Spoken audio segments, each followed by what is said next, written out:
Aujourd'hui, on est en présence de Victor Laura. Alors, premièrement, merci d'avoir accepté mon invitation. Merci Martin, merci de m'avoir invité. Du coup, Victor, si tu devais résumer ton parcours en deux, trois phrases, comment tu le présenterais? Alors en deux, trois phrases, on commence souvent par ça. Donc j'ai un double cursus ingénieur école de commerce. Après j'ai travaillé en banque et assez vite je suis allé dans les startups. Donc ça c'est un peu, j'ai un peu de vie, donc ça c'est un peu ma vie pro entre guillemets carrière jusqu'à mes 30 ans, quoi, mes 32 ans.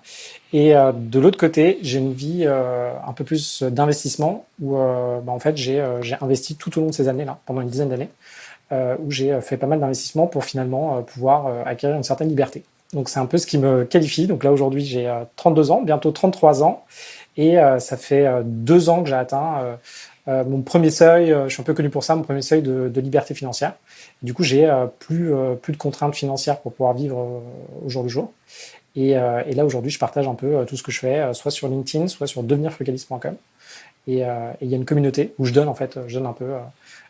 Je redonne à la communauté un peu ce que j'ai fait, les investissements, etc. Donc là, aujourd'hui, il y a à peu près 10 000 personnes sur une newsletter et 1000 personnes très actives dans la communauté. Trop bien. On mettra le lien de la communauté, bien sûr, dans la description du podcast. Ok, ça fait beaucoup de choses, Sarah, sur lesquelles on va pouvoir partir. Un peu, j'aimerais savoir comment ça t'est venu tout ça, le côté investissement, parce que du coup, ce qu'on parle, c'est de le fait de plus avoir besoin de travailler. Ça t'est venu un peu comment cette idée? C'était venu quand t'as commencé à travailler? Alors, ça m'est venu. Alors, je pense qu'à l'origine, euh, en fait, quand j'ai commencé à travailler, j'ai commencé du coup à bosser dans des métiers où on demandait, de travailler de façon assez, c'était assez intense. Donc moi, j'étais en banque d'investissement. C'était ce qui était demandé. Généralement, on allait dans ce secteur-là parce que on avait envie de plutôt bien gagner sa vie et intellectuellement, c'était plutôt bien. Alors moi, je suis de la génération entre il n'y avait pas de start-up et il y avait des start-up. Donc les start-up commençaient à un peu mieux marcher. Enfin, les incubateurs commençaient à apparaître véritablement à Paris. Moi, quand j'ai commencé à travailler, avant, ça existait pas trop. Là, aujourd'hui, l'univers start-up est beaucoup plus répandu. Et du coup, je suis allé dans ce milieu-là. Et assez vite, si tu veux, je me suis rendu compte que je gagnais bien ma vie, mais j'allais pas faire long feu, quoi. Je m'épanouissais pas. Je me rendais compte que, en fait, il fallait vraiment beaucoup travailler et finalement que, effectivement, on pouvait très bien gagner sa vie, mais il y avait très peu d'élus, quoi. Ça écrémait chaque année. En fait, plus on montait, c'est un système pyramidal, hein, donc plus on monte dans les strates de la pyramide, plus c'est écrémé. Et du coup, à un moment, je me suis dit, bon, bah, ça, c'est pas pour moi, donc il y a peut-être une autre solution. Et du coup, j'ai à peu près cherché autre chose. Alors, au début, c'était pas forcément pour arrêter de travailler. Au début, c'était de façon très transparente pour avoir plutôt beaucoup d'argent. Je sais pas trop pourquoi. Et après, en fait, ça a un petit peu changé. Je me suis un peu renseigné sur tout ça et je me suis finalement, l'essentiel, c'est pas avoir de l'argent, c'est plutôt avoir de la liberté. Et du coup, je suis plutôt allé sur la liberté. Et je suis pas tombé directement dès le début liberté, liberté.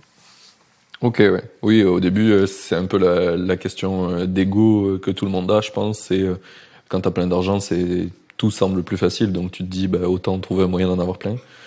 Alors que derrière ça, finalement, le truc le plus important, c'est peut-être plus ta liberté, parce que si t'es milliardaire mais que tu peux pas t'arrêter de travailler, c'est peut-être pas si ouf.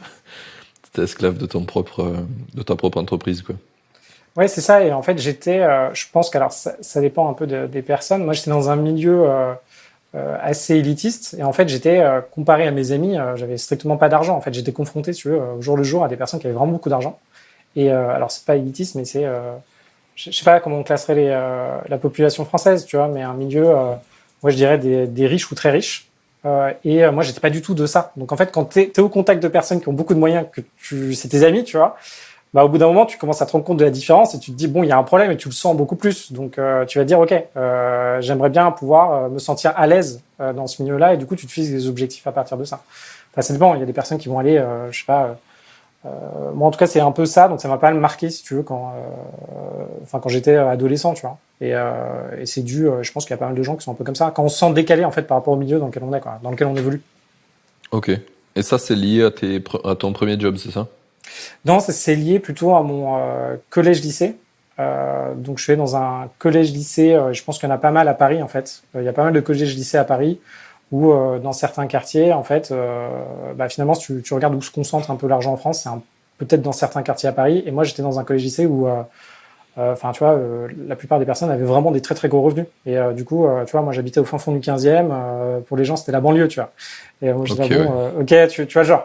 Et bon, bah, au début, tu remarques pas. Enfin, tu remarques pas jusqu'à, je pense, 12, 13, 14 ans. Et puis après, tu t'en rends compte vraiment, quoi, de la différence. Et je pense que c'est à partir de ce moment-là où je me suis dit, bon, Victor, bah ouais, moi aussi, j'aimerais bien avoir un grand appartement, j'aimerais bien avoir ça. Donc, vas-y, motive-toi et va dans telles études, quoi. Et donc, ça vient, je pense, de là, de ce moment-là. Ok, ouais, l'envie vient de là. Ouais. C'est intéressant. Je pense que j'ai vécu un peu la même chose. Alors moi, à encore plus petite échelle, puisque je viens vraiment de pas du tout de Paris à la base. Et ouais, je pense que la première fois où j'ai voulu m'acheter, tu vois, un t-shirt d'une marque, ma mère m'a dit, ben, ça coûte trop cher. Surtout que tu vas le garder 6 mois parce que tu fais que grandir, quoi. Donc c'est mort. Et du coup, j'ai vraiment ressenti ce truc-là de, ah oui, on n'a pas tous, on n'a pas tous les mêmes problèmes. Ah ouais, et puis pas du tout. Puis quand tu le vis vraiment, tu vois, parce qu'il faut le vivre le truc. C'est quand tu te rends compte, enfin que les gens, bah, tu vois, ouais, ils ont un nouveau t-shirt, tu vois, et toi, t'es là, bah non, quoi, tu vois. C'est, Moi, toi, ça c'est une paire de attendra. chaussures, tu vois. Ouais, ouais, Ouais, voilà, les paires de chaussures, c'était le pire. Mais déjà, tu vois, moi j'étais au niveau des t-shirts. Déjà, les ouais. t-shirts, c'était mort, donc les chaussures, c'était trop loin. Ah non, mais si tu veux, je me rappelle d'un moment, je suis arrivé à une soirée, tu vois, où tout le monde était sur son 31. Moi, j'avais qu'une seule paire de baskets. Du coup, je me pointe avec ma seule paire de baskets que j'avais. Et là, pas méchamment, mais les personnes, en fait, m'avaient dit à ce moment-là, Victor, t'aurais pu faire un effort pour t'habiller, quoi. Et moi, j'étais là, Je suis au ouais. maximum. Ouais, je suis au max, en fait, tu vois. Et du coup, là, j'étais là, merde. Et là, tu vois, je suis rentré, j'ai dit à mes parents, ouais, en plus, c'était une soirée où Georges V, tu vois. Et, un hôtel à Paris, là. Et je rentre et je suis à mes parents, mais pourquoi vous m'avez laissé partir habillé comme ça, quoi? Parce que moi, je comprenais rien. Ouais. Et j'ai vu, si tu veux, enfin, en plus, c'est quand tu te construis, tu vois, vers les 12, 13, 14 ans. Bon, généralement, t'as des bacs, c'est pas les années de ta vie, tu vois, les plus glorieuses, tu vois. Et, bon, compliqué. Mais bon, je pense que ça arrive à beaucoup de monde. Et qu'il y a, voilà, on a tous, tu vois, on part tous de quelque part, quoi. Oui, clairement. Clairement. Ok, donc ça, c'est un peu l'historique de la source de tout ça. Comment tu t'es retrouvé? Donc ça, c'est ce qui t'a poussé finalement à vouloir faire des études, etc. Et ça t'a amené vers la banque d'investissement ou t'y allais un peu... comment t'es arrivé vers ça, ce secteur-là? Alors, je pense que dans ces années-là, bah, du coup, ce qui me faisait un peu rêver à l'époque, il y avait pas mal de films sur les traders et tout. C'était encore la génération où il y avait encore des traders, tu vois. Aujourd'hui, je crois que c'est une espèce en voie de disparition. Il y en a quasiment plus, tu vois. Il Et y en a beaucoup moins, ouais. ouais, il y en a beaucoup moins. Et puis, je sais pas. Enfin, j'ai encore des potes qui sont traders, mais plus beaucoup, quoi. Et et du coup, je me suis dit, ok, je vais faire ce job-là, donc allons-y. Donc, j'ai fait une classe prépa, j'ai fait une école d'ingé, et là, assez vite, j'ai pu faire, enfin, tester un peu ce milieu-là. Et après, je me suis dit que finalement tout ce qui était trading, ça allait pas durer très longtemps, et je me voyais pas non plus faire ça. Je pense qu'il faut tester, hein. Donc moi j'ai testé, et je me suis dit bon Ouais. bah ce qui peut être plus intéressant, donc j'ai un peu bifurqué vers tout ce qui était un peu recherche pour aller faire de la recherche en finance. Je me suis dit aussi ça que c'était pas forcément mon truc. Et du coup là je suis plutôt allé en banque d'affaires, d'achat et de vente d'entreprise, et c'est un secteur où le job est intéressant et où tu vois les rémunérations enfin sont parmi les plus importantes, étaient parmi les plus importantes à ce moment-là. J'aurais pu donc tout ce qui était informatique à l'époque, c'était pas assez développé, pas comme aujourd'hui.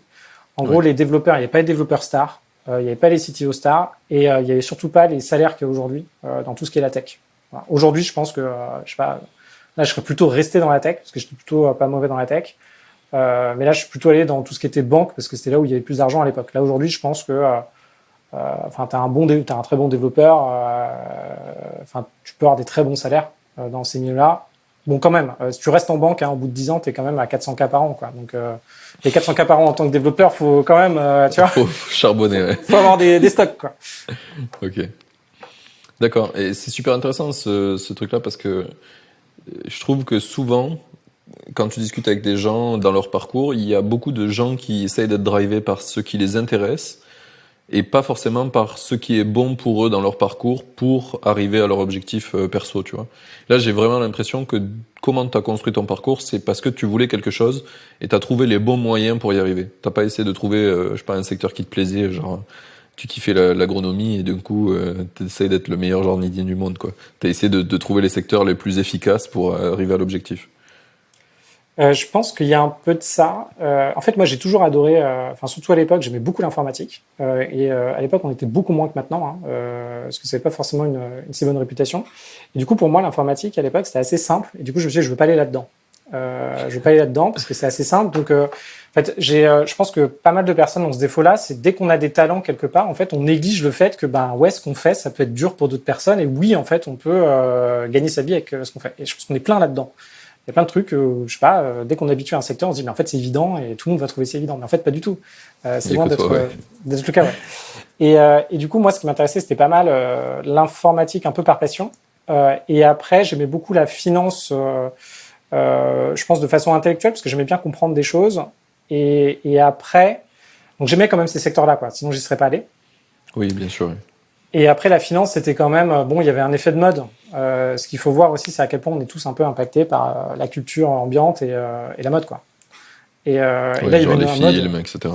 Bah ouais, les films, et puis il y avait mode conseil, mode finance. Du coup, tout le monde dans les écoles, on disait que c'était bien, donc qu'est-ce que tu fais? Bon, bah t'y vas, quoi. On te dit que c'est bien, tu vois. Ouais. Sauf si t'as beaucoup de recul, et je pense que beaucoup de personnes, tu vois, on n'a pas ce recul-là pour savoir réellement ce qu'on aime, quoi. Mais quand t'es jeune en école, ouais, t'es en train d'apprendre, donc le recul, ça vient après, quoi. Bah ouais, tu sais Ok. pas. Tu vois, puis généralement, enfin, tu vois, moi, je prends les gens qui étaient en école avec moi. On leur a dit, ils arrivent à la fin, ils savaient pas trop quoi, ils avaient fait 1 ou 2 stages, ils avaient pas forcément de passion, paf, conseil en informatique, conseil, je sais pas, en banque. Enfin, ils sont allés. On commence un peu. Je pense qu'il y a peu de personnes qui ont leur carrière bien ancrée dès le début, quoi. Non, clairement pas, ouais. C'est une conversation qui revient souvent dans la discussion où on est pas mal d'entrepreneurs là qui s'appelle le chantier, où on dit souvent que ce serait trop bien si quand t'étais jeune, t'avais beaucoup plus de kind of stage ou de découverte de métier, tu sais, que tu puisses en voir plein. T'aurais peut-être plus de chances de trouver vers là où tu veux aller que dans le système actuel. Mais bon, c'est toujours le même débat. On n'est jamais content du système actuel et on veut l'améliorer. Ouais, Ouais. Ouais, tu connais ça.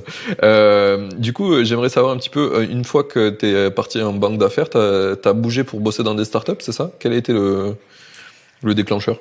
Le déclencheur, ça a été donc ça faisait un peu plus d'1 an que j'étais en banque d'affaires et en fait mon quotidien, si tu veux, m'allait pas. Je voyais pas le bout. Alors il y avait 2 choses. Déjà en banque d'affaires, enfin quand on fait un métier, donc ça dépend lequel, mais généralement au bout de 4 à 6 mois, généralement on comprend un peu ce qu'on fait, quoi. On a fait un peu le tour de son job, Ouais. etc.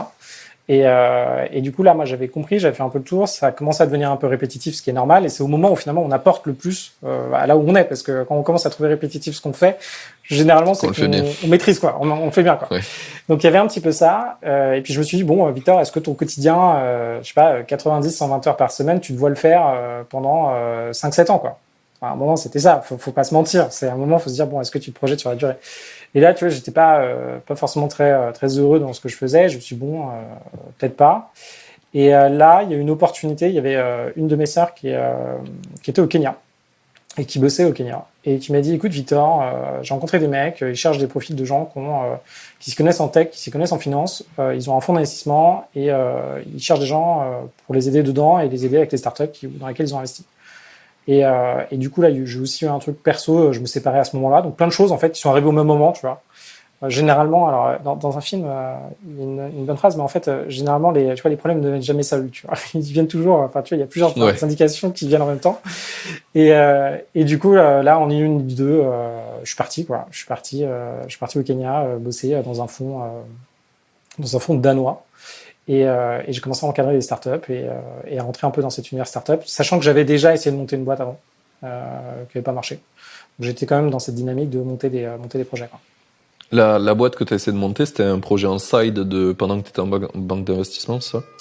C'était un projet, alors je l'avais commencé avant la banque d'investissement, c'était un projet en fait d'application de rencontres entre professionnels. J'avais lancé ça en 2009-2010. Et j'avais lancé ça quand je faisais mes études aux États-Unis. Ok. Et Et ça a été quoi l'output de ça? Qu'est-ce qui a fait que ça n'a pas marché? alors, ce qui a fait que ça n'a pas marché, parce qu'en marketing, je pense qu'en acquisition marketing, on n'était pas assez bon. On n'avait pas compris l'importance de cette partie-là. Deuxième élément, on avait un business model qui était pas vraiment rentable. Du coup, c'est parce que nos rencontres étaient physiques, tu vois. Et nous, on gérait des dîners dans plusieurs villes. Villes, on gérait New York, Paris, enfin des grosses villes, quoi. Et du coup, c'était quelque chose d'assez physique. On était encore au démarrage et on n'avait surtout pas assez de traction. Tu vois, on avait alors la traction qu'on avait, alors je sais même plus, on n'avait pas assez facilement de traction. Et du coup, il aurait fallu beaucoup plus d'énergie en marketing, je pense, en acquisition et pour faire connaître le produit. Ok. Ben, du coup, une super expérience pour la suite quand même. Superbe expérience pour la suite. Et ça s'est arrêté, tu vois, parce que il y a eu une petite croissance, mais on ne voyait pas la fin, tu vois. Et on ne savait pas comment accélérer. Et du coup, quand j'ai démarré la banque d'affaires, je me suis dit, OK, ça a vivoté vite fait. Et après, je me suis dit, OK, en fait, j'ai plus du tout le temps de m'en occuper, donc on a arrêté. Ouais, voilà. Ouais, tu vois. Ok, très bien. Et, du coup, pour revenir un peu, donc, t'es allé au Kenya. Du coup, t'as dû aller là-bas? Ouais. Ok. T'es resté combien de temps sur ce projet? Je suis resté un petit peu plus d'un an. Au début, j'encadrais des startups. Donc, j'encadrais 7 startups. Donc, il y avait différentes maturités. Hein. En fait, c'est assez marrant dans ces espaces un peu incubateurs, un peu espaces de coworking, parce que tu as à la fois des startups qui se créent, donc tu vois, avec des Kenyans qui lancent leur boîte et tout, et en même temps, tu as des entrepreneurs un peu plus aguerris qui font un peu le tour du monde et qui vont là où il y a des soit subventions ou tu vois, aide un peu pour leur boîte, et tu les vois passer. Donc c'est génial, tu vois, par exemple, mon roommate, il avait lancé TouristLink et à un moment, il faisait, je sais pas, 3-4 millions de chiffre d'affaires, mais là, ça avait baissé parce que Google avait changé sa façon de référencer les sites internet et du coup, il avait comme toute une équipe en Inde, mais il venait parce qu'il y a là, il recevait une subvention de, je crois, 50 000 $ ou 75 000 $. Donc, il était venu faire le programme pour se remettre un peu d'énergie et, toucher un petit peu la com, quoi, et avancer. Ok, trop cool. Et donc, du coup, t'as fait ça pendant un an. Pourquoi t'as bougé de ce projet-là? Ouais, alors j'ai fait ça pendant un an. Au début, effectivement, je m'occupais des startups. Après, il y a une de ces startups dont je m'occupais qui cherchait un CEO. Je suis devenu CEO de la startup, une startup de livraison comme Uber Eats. Ok. Et donc j'ai fait ça.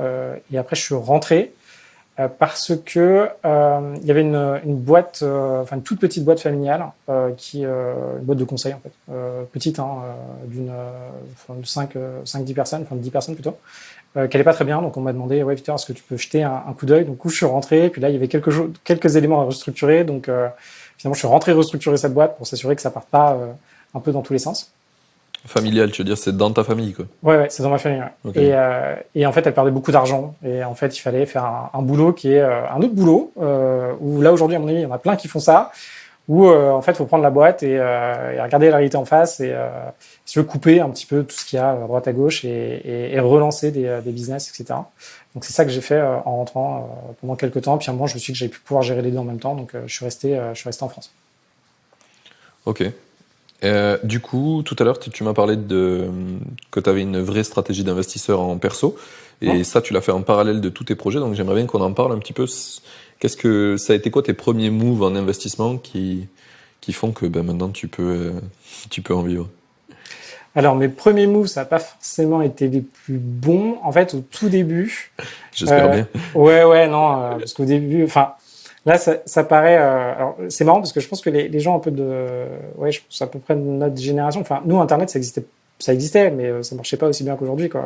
Et principalement dans le développement, quoi. Moi, quand je développais, j'avais des bouquins de 500 pages, tu vois, où il y avait le code qui était écrit avec des fautes, et du coup, toi, tu recopiais, ça marchait pas, ou t'avais pas la même version parce qu'il y a un point, je sais pas quoi, tu vois. Ouais. Et ouais, du coup, moi, quand j'ai commencé, j'étais tombé sur des vagues blogs américains qui expliquaient une méthodologie des années, plutôt une méthode des années 90 qui s'appelle la méthode FIRE pour Financial Independence and Retire Early, donc indépendance financière ou liberté financière en fonction de comment on le voit, et retraite précoce. Et en fait, ce qu'il disait, c'est grosso modo, c'est investissez beaucoup, épargnez beaucoup, investissez beaucoup en bourse, et au bout d'un moment, si vous investissez assez d'argent, eh ben, vous allez pouvoir vivre de vos dividendes. En gros, c'est ce qu'il disait. Ouais. Sauf que après il y a plusieurs moyens pour l'atteindre, mais version française, en fait nous, on voit très peu de l'argent qui est payé réellement par notre employeur quand on est salarié. Par exemple, si on gagne 2 000 € par mois net sur son compte, généralement l'employeur, il y a des charges salariales, patronales, etc. Et l'employeur réellement paye 4 à 5 000 € pour que nous on puisse toucher 2 000 €. Aux États-Unis, ça dépend des endroits, mais généralement eux ils voient beaucoup plus d'argent, mais ils ont beaucoup moins d'avantages. Donc, et C'est généralement, les ils ont des salaires. responsabilités, ceux qui les portent, ouais. c'est eux qui portent les responsabilités. L'équivalent en France, ce serait plutôt les freelances, dans un certain cadre, qui peuvent retomber un peu dans ce système-là, et souvent les freelances en informatique. Et du coup, en regardant ça, moi, je me suis OK, la bourse, ça va être un peu compliqué, sauf si on gagne vraiment très bien sa vie. Et du coup, j'ai un peu plus regardé l'immobilier et j'ai commencé à acheter des apparts, quoi. Donc j'ai commencé à acheter un premier appart où je me suis totalement planté, j'ai pas du tout acheté ce qu'il fallait. Et puis après un deuxième où je refais la même erreur. Et après je me suis dit bon en fait ça marche pas du tout ce que je fais. Il y a peut-être des solutions. Et après j'ai un peu plus compris comment investir, quoi faire, ce qu'il fallait regarder. Puis après j'en ai acheté de plus en plus quoi. Ok. Tu penses que c'est quelque chose qui est inévitable quand tu commences à investir personnellement de faire des conneries comme ça? Non, franchement non. Je pense pas. Je pense qu'aujourd'hui je pense que tu as plein de moyens de les éviter. C'est-à-dire, si tu rencontres quelqu'un qui a déjà investi, qui l'a déjà fait et qui maîtrise un peu mieux, et là aujourd'hui c'est plus facile d'avoir accès à des personnes comme ça, tu peux totalement éviter de faire toutes ces erreurs. Hein. Tu peux déjà un peu mieux comprendre ce qu'il faut faire. Après, tu feras toujours. Enfin, tu vois, rien n'est parfait. Hein. Donc, par exemple, quelque chose peut être parfait sur le papier. Je sais pas, que ce soit un projet, que ce soit un business, que ce soit tout ce que tu veux. Et à la fin, bon, bah, en fait, tu te rends compte que ça va pas parce que, je sais pas, conjoncturellement, par exemple, il y avait un problème qui n'était pas prévu et du coup, ça marche pas. Donc oui, t'en feras des erreurs. De toute façon, quoi qu'il arrive, t'en feras des erreurs. C'est un peu en informatique, quand tu développes quelque chose, t'es forcément par une phase où t'as des problèmes, faut débugger pour que ça avance et que ça marche mieux. Oui, carrément, carrément. C'est rigolo que tu dis ça, parce qu'il y a plein de gens qui le comprennent pas pour eux. Tu sais, à un moment donné, je vendais des MVP, donc la première version de ton produit, une fois que tu as validé que ton hypothèse est la bonne. Et souvent, des mecs, ils comprenaient pas ça, donc ils sont là, ah, on va faire un produit, et puis c'est bon, il est terminé. Ouais, ça serait bien ça, ça serait bien. Franchement, moi aussi, j'aimerais bien, mais non. C'est malheureusement pas comme ça que ça marche. Tu vas le faire. Il y a peut-être même les bugs du développeur, mais il y a aussi les bugs de ce que tu as pensé, ça marche pas pour les utilisateurs. Enfin, il y a plein de cas où ça va pas marcher, donc tu es obligé de faire évoluer. Il y a plein de gens qui comprennent pas du tout ce truc-là. Tu sais, ils croient que c'est comme...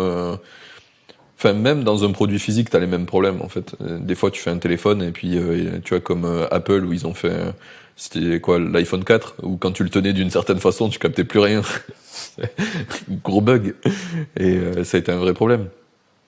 Donc, ouais, j'ai l'impression que ça progresse, que les gens de plus en plus comprennent que le monde n'est pas fixe et que tu es obligé de dealer avec et de faire évoluer les choses au fur et à mesure. Mais intéressant ton point. Ma question est portée un peu plus sur est-ce que tu penses que c'est nécessaire pour être un bon investisseur de faire des conneries au début? Euh, de, je pense que ce qui est nécessaire, c'est d'avoir de l'expérience et de maîtriser ce qu'on fait. Est-ce que c'est nécessaire? Enfin, on peut minimiser. Il y aura forcément des conneries, mais on peut les minimiser. Ok. Et l'essentiel, c'est de minimiser. Tu vois, c'est par exemple, enfin, ça peut aller assez vite. Si on fait enfin, je sais pas, si on parle de l'immobilier, il y a 3 ratios à connaître. Une fois que les ratios sont connus, une fois qu'on sait à peu près comment calculer les choses et qu'on comprend bon, bah, ce que ça rapporte un bien immobilier et ce que ça coûte, bon, déjà, si on sait faire ça, qu'on sait calculer, je sais pas, une capacité d'endettement, bon, bah là, déjà, on maîtrise des bonnes bases. Donc, une fois qu'on maîtrise ce truc-là, bon, voilà, on peut déjà avancer. Par contre, si on se lance et qu'on a jamais regardé ça et que on est, par exemple, que sur de l'affectif, qu'on ne s'est pas projeté assez, qu'on finit par acheter, je sais pas, un des drames français, c'est d'acheter un pavillon dans une zone pavillonnaire, dans un endroit où ça va pas prendre de valeur. Bah là c'est catastrophique parce que non seulement, enfin, on se donne pas d'avenir, et même on est en train de détruire de la valeur, sa propre valeur. Donc ouais, il y a quelques éléments à connaître et après on fait forcément des erreurs. Hein. Surtout, bah, l'informatique et l'immobilier pour moi c'est quasiment pareil. Donc c'est ça qui est fantastique parce qu'on peut sauter d'un univers à l'autre. Mais Je vois. ouais, tu vois, par exemple, là, tu reprends un projet, un super site internet, il est magnifique de l'extérieur, tout va bien et tout. Tu creuses un peu parce que tu vas rajouter juste une petite fonctionnalité, je sais pas, de mise au panier d'un truc e-commerce. En fait, tu te rends compte que derrière, c'est un gros truc dégueulasse monolithique d'une ancienne version qui marche plus, qui est plus maintenue, avec des fraudes partout, etc. Et tu as pu le faire juste parce que tu as pu rentrer dans le code ce que tu peux pas faire de l'extérieur quand il n'y a pas accès. L'immobilier, pour beaucoup de choses, c'est la même chose. Hein. Tu achètes un appartement, c'est très joli, c'est très beau, mais en fait, c'est que du maquillage. Tu grattes un peu les murs. Bah, toi, tu as envie, par exemple, je sais pas, de créer une chambre supplémentaire ou tu as besoin de changer les WC parce que bon, faut mettre des nouveaux WC, une nouvelle cuisine. T'enlèves un bout de mur et là, tu te rends compte qu'il y a une espèce de poutre, tu l'avais jamais vu, personne ne sait ce que c'est. En fait, ça soutient la moitié de l'immeuble ou je sais pas quoi. Bon, voilà. Et là, tu vas te dire, ah ouais, la prochaine fois, ce que j'aurais dû faire, c'est penser à me dire que ce type d'immeuble, il y a potentiellement une poutre bizarre qui fait ça, tu vois. Et ça, mais tu peux pas tout savoir quand tu te lances dans un projet. À un moment, tu vois, faut un minimum de risque. Tu peux pas. Et du coup, tu feras forcément des erreurs. Moi, j'en ai fait plein. Et même aujourd'hui, je continue à en faire. Et bon, il y a forcément des erreurs. Après, je pense que c'est un truc que moi, j'avais pas compris à l'époque. Je pense qu'on peut passer un peu plus de temps à se préparer, quoi. Tu vois, en fonction de ce qu'on est chacun capable de faire. Et du coup, tu inclus quoi dans la préparation? C'est faire des formations, des choses comme ça? Ouais, en fait, comprendre ce que c'est la base, réussir de par soi-même à, alors soit suivre des formations, soit, moi je suis assez modélisation un peu sur Excel, mais réussir à bien comprendre les chiffres, comprendre réellement comment ça se passe, ouais, comprendre vraiment la base de choses qui ont marché, de gens qui ont réussi, quoi. Et essayer de vraiment comprendre qu'est-ce qui marche pas. Ok, ouais. C'est un point vachement intéressant. Moi, j'ai vraiment je crois vraiment profondément qu'il faut que les gens expérimentent pour apprendre. C'est le meilleur moyen de le faire. Maintenant, effectivement, il faut trouver des moyens de minimiser le risque. Par exemple, j'ai beaucoup aimé, j'ai encore perdu son prénom, celle qui fait une newsletter aussi sur les appartements qu'elle achète là. C'est pas Emmanuel, non. Delphine? Delphine, ouais, Delphine. Ouais. J'ai beaucoup aimé, tu vois, le fait que, au lieu d'acheter, elle loue des appartements pour les louer en Airbnb par-dessus. Ce qui fait que ça te coûte un peu d'argent, mais ça te permet d'essayer plein de choses et de comprendre plein de choses sans avoir le risque de t'as acheté un bien qui t'a mis dans la merde parce que t'as fait que des conneries, parce que tu comprenais rien à ce que tu faisais. Et du coup, j'aime bien un peu cette méthode-là où tu arrives finalement à isoler le scope des conneries que tu vas faire dans un truc, un bac à sable, qui va te permettre de pas trop perdre, pas trop gagner, mais en attendant, tu vas beaucoup apprendre. Et ça, c'est vraiment un truc que je trouve super important et que je pousse à faire dans les indie makers, quoi. C'est faites des side projects, quittez pas tout d'un coup pour vous foutre dans la merde, parce qu'il y a beaucoup de choses à apprendre avant d'y arriver. Donc c'est beaucoup mieux de faire des petits projets, d'en lancer plein, d'apprendre toutes les conneries qu'il faut pas faire et bien faire. Et quand t'es rodé, là, tu pourras, ça sera plutôt même évident qu'il faut que tu fasses tes projets, que t'arrêtes de bosser, par exemple, quoi.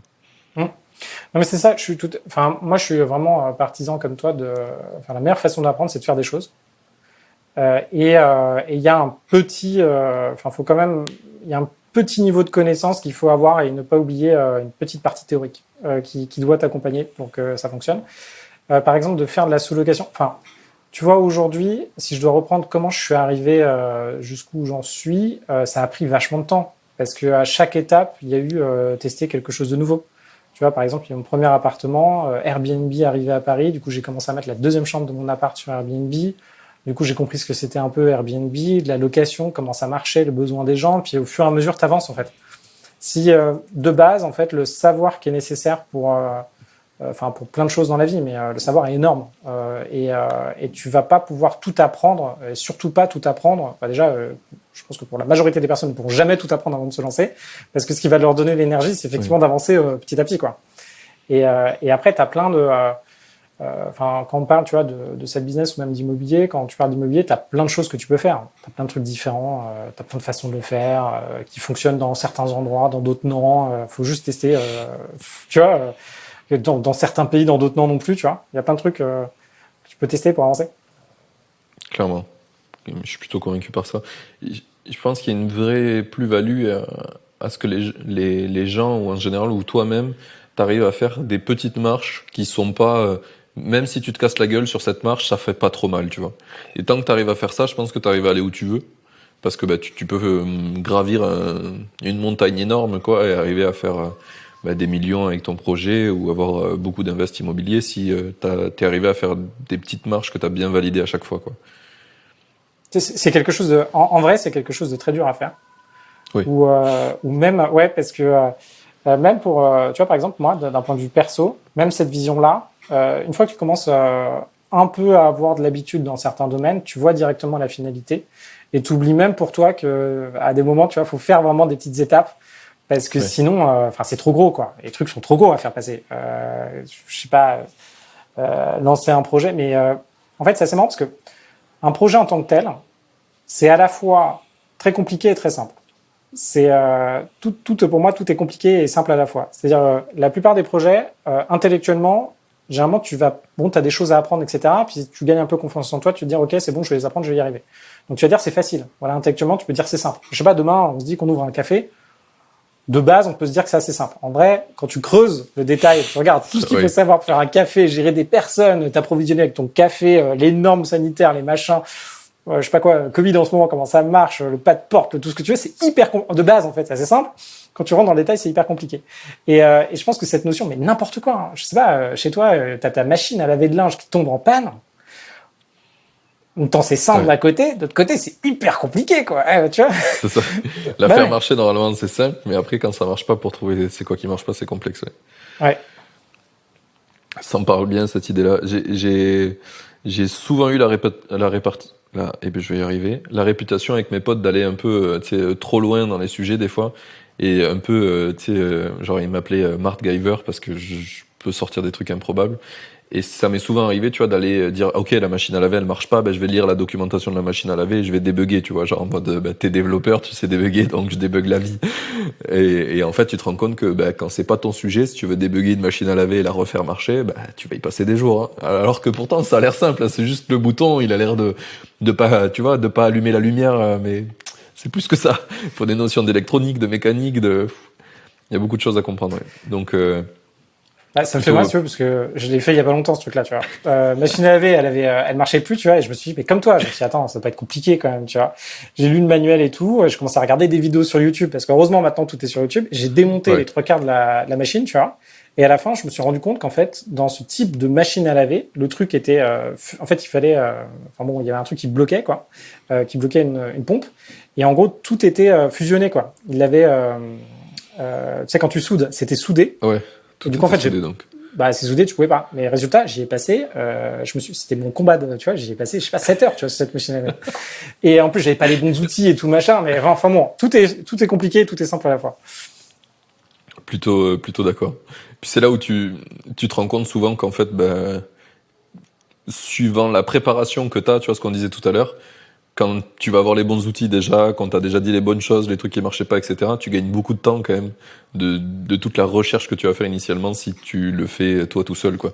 C'est bien, tu vas apprendre pas mal, mais tu peux aussi apprendre plus simplement, quoi. Puis tu retombes parce que le parallèle avec les side projects et les startups, il est là. C'est en fait à chaque fois de te dire, bon, qu'est-ce que je fais moi? Est-ce que j'ai les moyens que quelqu'un d'autre le fasse? Est-ce qu'il y a des outils qui le font déjà? En fait, t'es un peu dans cette jungle à chaque fois de te dire, ok, bon, j'ai un truc à faire, soit je le fais tout seul, soit il y a un truc qu'il a déjà fait, soit c'est déjà automatisé, soit c'est un truc qui coûte 15 €, mais est-ce que je le prends parce que je peux le faire tout seul ou machin? Et en fait, toute cette notion de indirectement, ça nous quittera jamais. Hein. Je pense de réussir à vraiment challenger. Est-ce que c'est à nous de le faire? Est-ce que la montée en compétence est nécessaire? Et de temps en temps, on n'a pas le choix parce que généralement, assez souvent quand on lance des business, on est un peu tout seul et généralement on n'a pas beaucoup de revenus, on n'a pas beaucoup de moyens et du coup, on est obligé d'avancer de par soi-même, quoi. C'est un truc qui revient énormément, ça, quand t'es développeur, dès qu'il y a un mec qui voit un truc, il dit, ah tiens, je vais le faire, je vais le coder. Mais sauf que si tu fais ça, c'est pas du tout optimisé, quoi. Si tu te mets à tout faire toi-même, à un moment donné, t'as un problème, quoi. Si tu peux pas apprendre à déléguer, c'est vraiment rapidement problématique, quoi.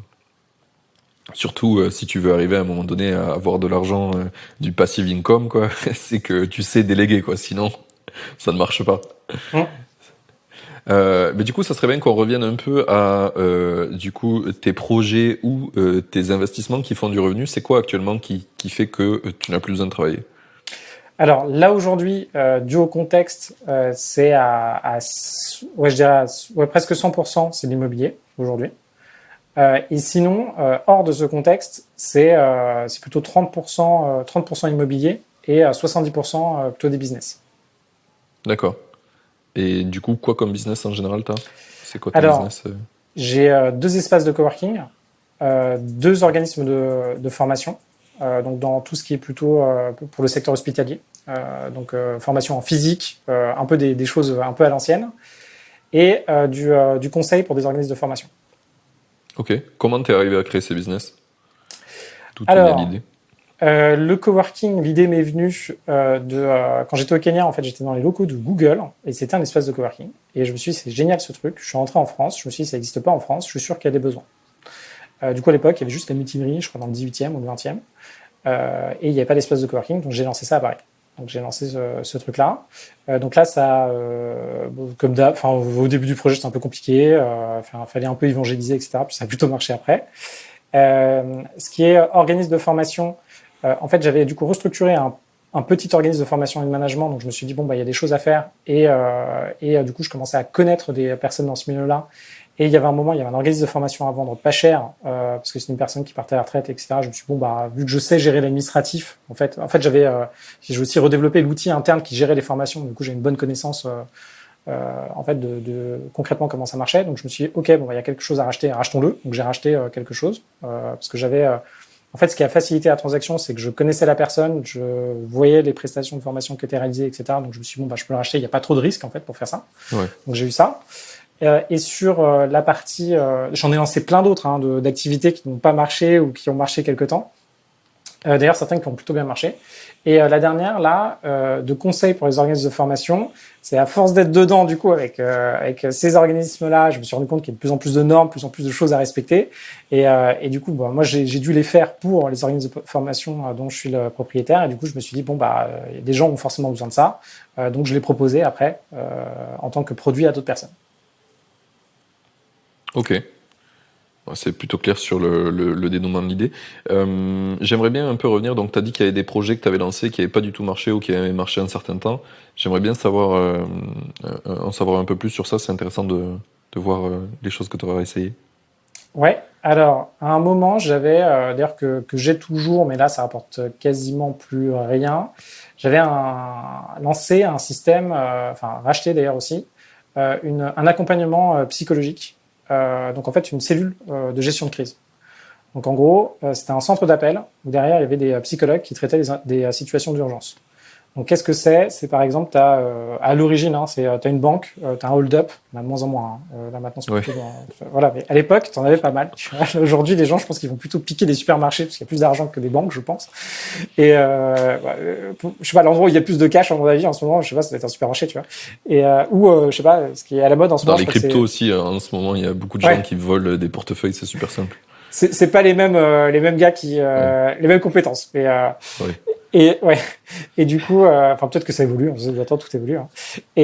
Et du coup, bref, j'avais ce système-là et en gros, pendant quelques temps, ça marchait. Il y a eu quelques complications. C'est un peu la problématique derrière est un peu complexe. Et puis à un moment, ça marchait plus vraiment et ça générait plus trop de marge. Et j'ai décidé de pas réallouer du temps à ce projet-là par rapport à d'autres projets.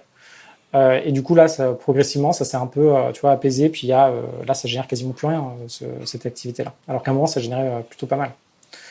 Là, pourquoi j'ai choisi de pas allouer de ressources là-dessus? Je pense simplement, beaucoup de projets en même temps. D'ailleurs, c'est toujours un de mes problèmes aujourd'hui que j'essaie d'ajuster. Ouais, parce que et c'est ça le gros truc, tu vois. Là, en ce moment, c'est ça qui me préoccupe le plus. C'est plusieurs projets et finalement je décidais d'en faire un plus que d'autres. Et puis est-ce que c'était une bonne idée? Je sais pas. Tu vois. Ça m'a semblé être la bonne solution à ce moment-là, mais du coup j'ai pas réussi. Tu vois, encore une question de ressources, encore une question de déléguer ce projet pour qu'il continue à grossir, etc. Puis à ce moment-là, non, j'ai pas mis les ressources en face. Quoi. J'ai choisi de faire autre chose. Ok. Et t'as pensé à le vendre par exemple? Alors j'ai toujours du problème pour vendre mes propres projets. Alors c'est assez marrant. J'ai vendu des boîtes qui n'étaient pas les miennes. Voilà. Donc, j'ai accompagné des potes qui ont vendu leur boîte, je les ai aidés à vendre leur boîte, ça s'est très bien passé, tu vois, machin. Par contre, tout ce qui m'appartient, tu vois, ça va être un truc que je dois franchir, tu vois, c'est comme là aujourd'hui, tu vois, sur un autre sujet. Alors moi, j'ai jamais vendu un de mes appartements. Là, j'habite dans le 14e à Paris. Faudrait que j'ai un appartement un peu plus grand, tu vois, pour la vie évolue, tu vois, quand t'es dans la trentaine, etc. Ouais. Et là, tu vois, je cherche quand même à acheter un truc sans vendre mon appart à Paris, tu vois. Et je me dis, mais non, Victor, à un moment, peut-être que tu vendes des trucs. Donc, je sais pas, tu vois, je dois avoir une tendance un peu, tu vois, en même temps, tu vois, ma stratégie, c'est un peu sur la capitalisation. Donc, tu vois, j'essaie d'un peu tout garder. Et je pense qu'effectivement, à ce moment-là, j'aurais dû le vendre au lieu de le laisser dépérir. Et là, la question se pose sur la partie conseil pour les organismes de formation. Où tu vois, je pense qu'à un moment, au lieu de... là, j'y passe vraiment pas beaucoup de temps, et au lieu de le laisser comme ça, je devrais le vendre. Sauf que là, en le créant, je me suis dit que j'allais le vendre, tu vois. Donc là, j'avais changé un peu de stratégie. Oui, c'était déjà C'était déjà cadré comme ça, quoi. Ouais. Ok. Bon, c'est une chose qui te reste à apprendre, alors apprendre à vendre pour toi-même. Ouais, non, mais tu sais, il me reste plein de trucs. Il me reste, je pense, déjà diminuer le nombre de projets et faire des choses qui sont en réalité beaucoup plus rentables que ce que j'ai lancé jusqu'à maintenant. Ok. Comment tu l'évalues, ça, finalement, la rentabilité? C'est a priori ou c'est avec le temps, quand tu arrives à automatiser? Comment tu le qualifies, ça? Pour moi, la rentabilité, c'est non, une fois que tu as quelque chose qui est en phase de run, donc une fois que tu l'as lancé, faut quand même quantifier l'investissement que tu donnes au projet au début. Mais une fois que c'est en run, que ce soit quelque chose qui soit assez automatisé et qui surtout n'ait pas de charge mentale pour toi. Ok. Et que à ce moment-là, tu gagnes assez par rapport à ce que tu as mis comme énergie dedans. Et moi, il y a plein de trucs. J'étais, je pense, encore dans une phase, et même aujourd'hui, qu'il faut faire attention parce que moi, j'adore faire des projets. J'adore lancer des trucs. Dès que je me dis que dans un secteur il y a quelque chose à faire, j'y vais quoi. Mais en fait non, c'est pas du tout ça qu'il faut faire. C'est plutôt de se dire non, écoute, bon c'est bien, tu pourrais peut-être vite fait gagner de l'argent, mais déjà est-ce que c'est vrai, tu vois? Est-ce que tu vas vraiment gagner de l'argent? Ouais. Et après concrètement, c'est une fois que tu as lancé ce truc-là, est-ce que réellement tu vas être apaisé, content, et est-ce que le truc va tourner quoi? À peu près quoi. Parce que tu vois, moi enfin tu vois, j'ai quand même les espaces de coworking, c'est quand même, je sais pas, 200 à 300 personnes dans des locaux ou même si c'est délégué, des personnes gèrent ça pour toi, t'as toujours des problèmes. Donc, tu es vraiment dans l'opérationnel pur et dur. Euh, sur le conseil en formation, là, par contre, tu as très, très peu d'opérationnel. Le truc tourne sans que j'ai rien à faire. Mais ça stagne où ça en est, quoi. Mais le conseil, en gros, c'est une activité que tu délègues. C'est pas toi Ouais, qui fais le conseil en direct. Ouais. Oui, non. du coup, c'est plutôt automatisé. Ouais, c'est totalement automatisé. Le boulot qui a été fait, c'est de l'acquisition en SEO, pour du positionnement sur la niche, de compréhension des besoins de l'utilisateur, de se positionner. Et là, une fois qu'on est bien positionné, là, on récupère par semaine 2 à 4 leads. Et après, c'est donné directement à un prestataire. Là, par contre, je sais exactement tout ce qui pourrait être automatisé. Enfin, je sais exactement. J'ai des pistes sur ce qui devrait être amélioré sur ce business-là. Par contre, j'y passe pas de temps. Ok. En fait, tu t'identifies assez rapidement les goulots d'étranglement, c'est-à-dire les endroits où en fait tu sais que ça marche pas ou moins bien. Là, je sais qu'on a une problématique de conversion des leads qu'on récupère. On a une problématique de qualité des leads. Donc, je pense qu'il y a des trucs qu'il faudrait qu'on sucre. Et après, une problématique de conversion. Tu vois. Et là, on s'y concentre. On laisse l'état, le projet, l'état dans l'état dans Au lequel il milieu, est. ouais. Quoi. Ouais. Ok. Trop bien. Enfin, pas trop bien pour le projet, mais ton explication sur ça, c'était vachement intéressant. Du coup, je t'ai posé des questions sur comment tu as créé tes projets. Une question intéressante, c'est avant que tu aies vraiment un projet qui rapporte, tu en as lancé combien? Est-ce que tu sais à peu près? Je sais pas trop parce que faudrait qu'on qualifie ce que c'est un projet. Tu vois, je sais Ouais, pas. Tu vois, un projet dans le but que ça rapporte de l'argent. ouais, Réellement, j'ai dû. Ouais, enfin, je pense que la première startup que j'ai essayé de créer, c'est le premier truc où j'ai voulu faire de l'argent avec. Enfin, au moins tester un truc. ouais. Et ça n'a pas marché, donc ça a été mon premier gros projet. Et le deuxième, ça a été le premier espace de coworking, donc celui-là, il a marché. Ok. Ouais, donc deux projets, quoi. Un peu bah, du coup, maintenant, on va pouvoir faire un état des lieux. C'est quoi actuellement un peu ton revenu récurrent actuel? Je crois que tu en parles déjà sur d'autres trucs, mais c'est bien que tu en parles là aussi. Ouais, alors, hors période Covid, parce que le Covid m'impacte beaucoup, parce que en fait, mes coworking sont fermés. Et Oui, une partie de mes organismes de formation ne marche pas en période Covid. Donc, hors Covid, le chiffre d'affaires. Alors, en fait, c'est assez compliqué pour moi de donner un revenu récurrent. Parce qu'il y a soit je donne du revenu récurrent. Enfin, il faut que je classifie du coup mes revenus. Et il y en a certains qui sont pas récurrents et d'autres qui sont récurrents.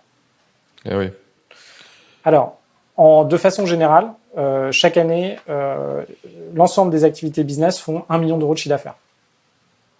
ok. Sur le 1 million de chiffre d'affaires, bon, la formation, c'est récurrent, mais c'est composé d'une trentaine de clients qui sont récurrents chaque année. Bon. Est-ce que c'est un revenu, est-ce que c'est je sais pas, un MRR ou un ARR, pas réellement, tu vois? C'est pas une souscription, tu vois? Enfin, et après, Ouais, dans cette répartition-là, t'as à peu près 40%, c'est du coworking, et le reste, c'est de la formation et du conseil. d'accord. Ouais. Sur les 1 million, c'est ça que tu veux dire? Ouais. Ok. Et là, Covid, il y a des mois, tu vois, donc pour qu'on se donne une indication, ça fait, je sais pas, 100, ça veut dire que tu encaisses 80 à 120 000 euros par mois. Bon, un peu plus, ça dépend, parce que juillet, août, ça dépend de ton activité, etc. Si c'est Ouais. cyclique, voilà. Et là, moi, il y a des mois, pendant le Covid, je suis descendu à 3 000 euros, quoi. 3 000 euros encaissés, hein. Oui, oui, Donc, oui, c'est vraiment donc ça. là, c'était bon, quoi. Là, j'étais bien, tu vois. Et d'ailleurs, Ok. tu vois, la phase m'a fait poser beaucoup de questions, tu vois, même encore aujourd'hui, hein. Par exemple, sur des activités, est-ce que je les garde? Est-ce que ça me rajoute une charge mentale trop importante, tu vois? Est-ce qu'il faut pas bouger, etc. Tu vois. Enfin bon. En fait, il y a un truc qu'on voit pas, c'est en fait, moi, la stratégie que je prône quand même, c'est une fois que tu arrives à un certain stade, normalement, t'es cool, tu vois. T'as plus grand-chose à faire. En réalité, pour arriver à ce stade un peu cool où t'as plus rien à faire, c'est pas si simple. Parce que Ouais, soit si t'as c'était des... simple, tout le monde le Ouais, ferait. ouais, c'est... tu vois, c'est... Ouais. Mais ce que je veux dire, c'est soit, à un moment, pour être vraiment, en fonction de tes objectifs, cool et apaisé, t'as des gros moyens financiers. Donc, t'as vraiment beaucoup d'argent de côté et finalement... tu places une grosse partie en bourse et t'es plutôt bien, une partie en immobilier, t'es plutôt bien. Et t'as tellement d'immobilier en fait que tes frais de gestion, peu importe en fait ce qui se passe, tu vois. Oui. Je sais pas, t'as 4 apparts où t'as personne dedans, c'est pas grave, tu vois. En fait, tu le vois même pas dans ta masse. Si t'arrives à ce stade-là, ouais, là t'es peinard, tu vois. T'es peinard par rapport à ça. Sinon, si t'es un peu dans ma phase à moi, bon, Covid là maintenant c'est un peu général, mais dans ma phase à moi, en fait, j'étais pas tu vois, mes coworking marchaient très bien. J'ai des équipes qui géraient ça pour moi. Les parties formation marchaient bien. Tu avais des équipes qui faisaient ça pour moi. Donc, c'était délégué de cette façon-là. Et par contre, là, tu as eu un impact assez important du Covid. Et du coup, maintenant, ça me reprend du temps, quoi. Donc, je suis obligé de repasser du temps sur ces business-là. Et en fait, à la limite, tu n'as personne d'autre que moi qui peut le faire, quoi. Donc, tu es obligé d'y retourner. Oui, oui, clairement. Mais je pense que l'automatisation d'un business, c'est ce qu'on appelle du passive income, ça a quand même toujours une limite. C'est soit, a priori, tu as investi énormément de temps, soit, à un moment donné, s'il y a des choses qui sortent du cadre de ce que tu as automatisé, tu es obligé d'y remettre la main à la pâte, quoi. Il n'y a pas, y a pas à chier. Ouais, si tu as des montants assez importants, normalement, tu le vois plus. Tu vois, il y a un moment, en fait, il y a la différence entre c'est pas une question d'être. Je pense que c'est juste mathématique, tu vois, à un moment. C'est une question de. Même si tu as ton side business qui est en passive income, tu vois, par exemple, là, ce que j'ai sur le conseil en organisme de formation, Ouais. je sais pas quelle est la durée de vie de ce side business, mais il y a un moment, ça va s'arrêter. Tu vois, si on l'alimente pas. Tu vois, là, on fait strictement rien. Donc le truc tourne. Ouais. Là, c'est purement du passive income, le truc. Mais vraiment, hein, c'est que ça. Mais est-ce que ça va durer 6 mois, un an, ou 3 ans? On n'a aucune idée. Mais dans 3 ans, je peux pas me dire, ok, je vais prendre ma retraite avec ce truc qui va rester, tu vois, à vie comme ça, quoi. Oui, oui, oui, mais c'est ce que je voulais dire, c'est que dans le fait de passive income, ça a toujours une durée de vie, quoi. Par exemple, moi j'ai une application là, qui fait du revenu récurrent aussi, qui s'appelle CapTime. C'est un timer de CrossFit. Ça marchait super bien. Après, j'ai eu des concurrents, ça a un peu moins bien marché. Après, il y a eu le Covid, ça a re-bien marché. Et de temps en temps, il y a des bugs, donc je fais des mises à jour parce qu'il y a une mise à jour de iOS et du coup ça casse tout. Enfin, et, et tu vois, c'est indépendant de ma volonté, mais en soi, j'y passe quand même très peu de temps, donc ça c'est cool. Et c'est des trucs que j'essaye de trouver des choses comme ça, quoi, où ton investissement en temps, t'arrives à le maximiser, quoi. Ouais. Après, la vraie question, c'est quand tu as beaucoup de projets, je pense, comme toi, c'est de te dire, bon, là, demain, si tu as 1 heure de plus, tu la mets où, quoi? Ouais, Et après, il y a un truc qu'on néglige, je pense aussi, c'est vraiment la charge mentale des projets qu'on lance.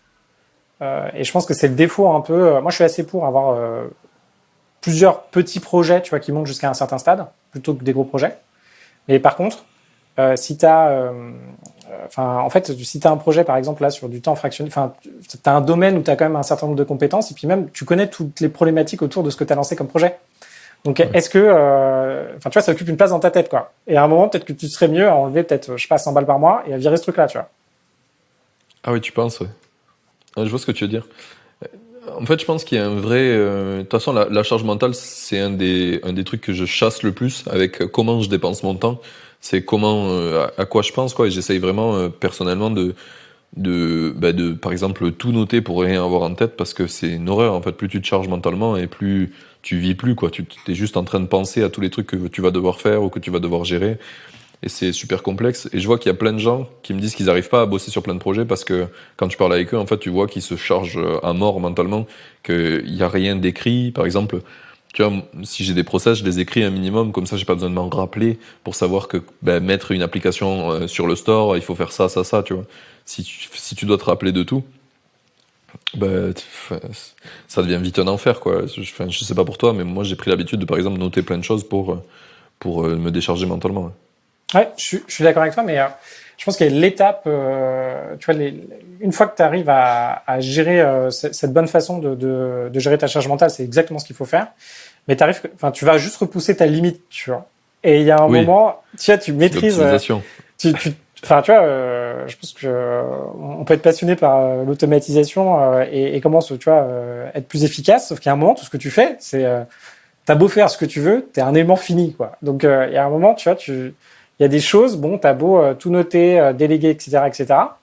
T'as quand même, je dirais, une charge mentale résiduelle. Tu vois, en fait, il y a un truc auquel j'avais pas pensé. C'est une de mes sœurs qui m'en a parlé. Et elle m'a dit, mais Victor, tu te rends pas compte, même si tes trucs sont délégués. Regarde, par exemple, l'espace de coworking là que t'as à Paris. Je suis sûr que si je te demande où sont les trucs, comment ça fonctionne, le nombre de mètres carrés, quels sont les machins, etc., t'as tout en tête. Je lui dis, bah non, peut-être pas tout. Elle me fait, non, mais là, par exemple, dis-moi, il y a combien de trucs, il y a combien de trucs. Et là, je commençais à lui répondre à chaque fois. Et donc, même si j'ai pas besoin d'avoir ce savoir-là, tu vois, même si t'as pas besoin, tu sais que t'as ce truc-là. Tu vois, par Ouais. exemple, là, aujourd'hui, juste avant qu'on se parle, deux grosses coupures de courant dans l'espace de coworking, enfin des trucs bêtes, tu vois. Et là, mon téléphone vient de biper 2 fois parce que en fait, la personne qui s'en occupe là pour moi, c'est un dégât des eaux du lave-vaisselle, tu vois. Bon, bon, ça remonte à moi, j'ai juste des reportings, mais bon, j'ai juste des trucs, tu vois. Indirectement, tu vois, Ouais, t'as quand t'es même des obligé petits de le trucs comme ça. savoir. Après, c'est un gros boulot, effectivement, je pense que je pense qu'il y a plusieurs étapes en fait dans sa réflexion. Au début, à mon avis, il faut pas avoir peur effectivement de traiter plusieurs sujets, de bien s'automatiser, mais après il y a quand même un enjeu de dire ok, pour ceux qui ont plusieurs projets, de se dire bon, qu'est-ce que je garde, qu'est-ce que je garde pas, et surtout dire non à des projets et il y a des choses, tu vois, faut passer quoi. Même si ça peut t'intéresser, etc. Tu sais que bon, tu n'y arriveras pas. Enfin, t'as pas le temps. En vrai, il faut partir du principe. Je pense que, alors ça dépend. Si on n'a jamais fait de projet, etc., faut partir du principe qu'on a du temps et qu'on peut Ouais. avancer. Une fois que tu as un peu de truc, c'est de te dire en fait, tu regardes ta vie, tu te dis que ton temps est très précieux, tu n'as pas le temps. Tu vois. Moi aujourd'hui, j'ai un principe, je n'ai pas le temps. Tu vois. Un truc supplémentaire, ça ne rentre pas. Même si ça m'intéresse, moi, je sais pas, on pourrait s'appeler sur un autre sujet et je me dirais putain c'est génial, viens on y va et tout. Non, en fait, Victor, t'as pas le temps. On va juste lancer On un truc, enregistre. on va faire un Ouais. truc. Tu vois, c'est peut-être sympa, tu vois, mais bon. Moi, j'essaye d'avoir une méthodologie un peu cyclique. Le premier truc que je fais, c'est me libérer du temps. Donc, il faut que j'arrive à un niveau dans ma vie où je peux me poser et me dire, j'ai rien à foutre. Et si j'arrive à faire ça, je dis, bah, ok, là, je peux réouvrir des nouvelles idées, des nouveaux projets, etc. Et refaire un cycle, voir ce qui marche pas, shut down tous les trucs qui marchouillent, qui servent à rien, que tu vas nulle part avec ça. Tu vois, il y a un an, là, j'avais lancé un truc sur LinkedIn qui scrape tous tes posts que tu fais, qui sait récupérer tes statistiques de posts, parce que LinkedIn, pour avoir les datas, c'est super chiant. Et ce projet-là avait un peu de traction et des gens trop chauds de l'utiliser, des gens prêts à payer, enfin, sur le papier, prêts à payer. Quand j'ai mis le gateway de paiement, personne n'était là. Mais tu vois, à force de le faire, je me suis dit, bah, en fait, LinkedIn, il change leur site tout le temps, ça casse tous les scripts, enfin c'est un enfer. Il faut, si j'en parle pas du projet, personne vient sur la page, donc j'ai un problème d'acquisition. Enfin, il y a des problèmes partout, ça me consomme du temps. Au bout d'un moment, j'ai dit bah ça sert à rien. En fait, ça c'est une belle idée sur le papier, mais ça sert à rien. C'est pas du tout ce que je veux faire, donc je l'ai shut down. On a eu du temps, on a pris du temps, tu vois, pour faire d'autres trucs. Là, on a vu qu'on avait du temps, on a relancé un projet qui est sorti la semaine dernière, la Mimesis. Tu vois, on a fait une app avec ma meuf qui permet aux gens de jouer à faire des mimes en famille, tu vois. Et on espère monétiser du coup des packs de mimes. C'est le premier jeu qu'on fait, tu vois, on avait envie de tester ça et on va le laisser tourner et voir ce que ça donne. Pour le moment, il y a des téléchargements, etc. Donc, je trouve qu'il y a vraiment un cycle à adopter pour faire ça. Et plus tu vas devenir bon à faire des projets, plus tu vas pouvoir shut down les vieux projets pourris où tu as appris des trucs énormément mais qui n'ont pas fait d'argent. Et tu vas refaire des projets plus rentables. Et puis tu vas re-shut down et tu vas faire ça de manière cyclique, quoi. Exactement. Bah, je pense que t'as une super rigueur que moi j'ai pas forcément, tu vois. Tu vois, sur shutdown pas mal de trucs. Moi, ça me fait du mal quand tu vois un projet euh, tourne un peu, rapporte de l'argent, et tu te dis bon merde, allez, j'arrête, tu vois. Sur les projets, tu vois, que t'avortes au début parce que ça marche vraiment pas. Ouais, ça c'est bien, mais c'est un vrai boulot, à faire. Et je pense que ta façon de faire est vachement bien. Et d'arriver au stade où tu n'as plus rien à faire, ça, je pense que enfin, tu te remets dans C'est un le stade Graal. vraiment de liberté. Ouais, ben c'est ça. C'est ça. Et ça, je pense que c'est bien, tu vois. Et de pas être à chaque fois. Moi, j'ai le défaut où à chaque fois, dès que j'ai presque terminé le truc, ça y est, tu vois, je termine, je délègue plus ou moins bien et je passe sur le nouveau projet, machin, j'avance. Ouais. Parce que j'aime ça, tu vois. Mais clairement, hein, moi aussi, je te dis, là, c'est le optimal quand j'arrive à bien le faire. Mais il y a plein de projets où je les ai gardés, je les ai pas vraiment tués. Enfin, j'apprends et j'essaie de le faire de mieux en mieux et de mettre en place ce cycle. Et là, je le vois que ça commence à marcher, que je commence à le faire. Mais tu vois, LinkedIn Stats, je l'ai pas totalement tué. Je me suis dit, avant de le tuer, je vais quand même le mettre. Je l'ai mis sur Micro Acquire. Je sais pas si tu connais ce site. Hum. Et du coup, je l'ai mis pour voir s'il y a pas un mec qui a envie d'acheter cette bouse qui ne marche pas. Mais parce que le projet est intéressant en soi et que ça serait dommage qu'il meure. Tu vois, j'ai le même truc, mais à un moment donné, je pense qu'il faut savoir killer les trucs et les fermer. Et j'essaie de le faire de plus en plus, moi, personnellement, sur mes projets. Je lance, je regarde si ça marche ou pas. Et puis je réessaie. C'est cyclique. Ok, ben, c'était vraiment trop cool. On a parlé de plein de choses. Alors attends, je regarde combien de temps ça fait qu'on parle. Ça fait déjà 56 minutes. On n'a pas abordé la question de partie 2. Top. Eh ben, du coup, on va pouvoir commencer par la première. C'est quoi ton objectif avec tes projets en fait? Où c'est que tu veux aller? Et du coup, parle-nous un peu de l'objectif que tu as réalisé là. Et c'est quoi le prochain? Ouais. Alors, du coup, moi, dans ma façon de voir les choses, tout était assez chiffré. Donc, j'avais un montant que je voulais atteindre tous les mois. Donc, c'était un montant financier. En fait, je voulais atteindre une liberté. C'est ce que je voulais. Et après, ça s'est traduit en montant financier. Du coup, cet objectif-là est atteint. Enfin, là, c'est un peu compliqué. En gros, moi, Avec le j'avais un Covid. objectif. Ouais, avec Covid. En fait, grosso modo, il est atteint. Avec Covid, j'ai quand même pas mal de choses là qui sont un peu en attente. Donc là, je passe sur ta deuxième partie de question. Donc moi, c'était un peu d'atteindre cet objectif-là, puis de me marier en le faisant. Et là, mon objectif Tu peux moyen. donner le chiffre de l'objectif, peut-être? Ouais, donc à deux, c'était 8 000 euros par mois. Ok. Et là, je vivote. J'étais avant Covid à peu près 12 000 euros par mois. Donc net versé, calcul des charges comme si je me salariais. Ok, oui. Voilà, pour que tout le monde soit. Parce qu'un peu c'est un peu compliqué quand on parle de montant et tout. Donc ça, j'y étais avant Covid.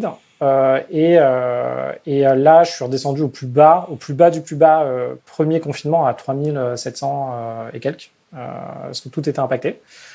Là, j'attends que la phase un peu Covid passe. Donc là, il faut quand même que je m'occupe, moi, un peu opérationnellement des business que j'ai, ce qui n'était pas prévu. Donc là, je rentre un peu dans l'opérationnel. Donc ça, c'est moyen terme pour, tu vois, clarifier les projets, quoi. Ok. Et du coup, c'est quoi les prochains objectifs une fois que ça sera réglé? Alors, mes prochains objectifs, ça va rebondir sur notre échange d'aujourd'hui. Ça va être, moi, je vais continuer à faire des projets. Donc là, dans la communauté Fire, du coup, il y a pas mal de projets qu'on peut faire ensemble. Donc moi, je fais des projets avec des personnes qui sont dedans, des personnes lancent des projets. Sur la partie immobilier, moi, je vais un petit peu continuer encore. Parce que je me suis rendu compte qu'en fait, j'étais pas totalement Covid-proof. Donc, je vais un peu continuer à faire ce que je fais, peut-être quelques temps pour voir un peu comment ça se passe. Projet plus global, là, moi, ce que j'aimerais bien faire cette année ou l'année prochaine, c'est un projet qui pourrait m'épanouir. C'est là, cette fois-ci, racheter une entreprise, peut-être un peu plus grosse, avec une équipe pour pouvoir restructurer la boîte et en faire quelque chose de sympa. Tu vois, moi, je me lancerai dans des projets comme ça. Ok.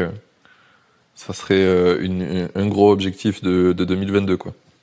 Ouais, normalement c'était 2021, mais tu vois, j'ai l'impression que là, ça dépend le nombre de confinements qu'on va nous mettre, tu vois. Ouais, c'est Donc, ça. ouais, puis j'apprends. Moi, un de mes gros objectifs là concrètement de ces années-là, c'est de gagner un peu en maturité, si tu veux, d'être beaucoup plus relax, de réussir sûrement à atteindre le même Saint Graal que toi, c'est-à-dire avant de mettre des règles d'hygiène de vie beaucoup plus importantes, du type avant de relancer un prochain projet, vraiment d'avoir mon téléphone qui ne sonne pas et à la limite de m'embêter, tu vois. Si j'arrive à faire ça, alors là, franchement, c'est fantastique.